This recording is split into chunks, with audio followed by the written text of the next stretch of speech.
بسم اللہ الرحمن الرحیم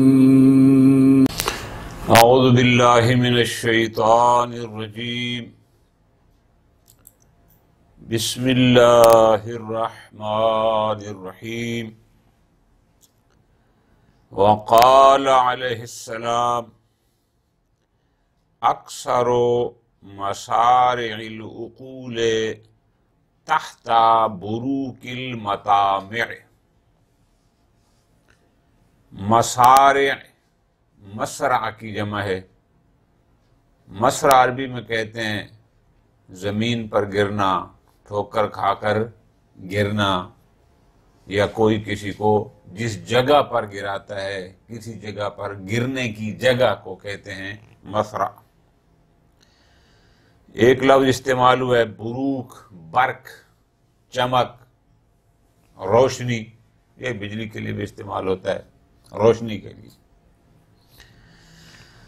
امیر المومنین علیہ السلام یہاں پر طمع اور لالچ کے بارے میں بیان فرما رہے ہیں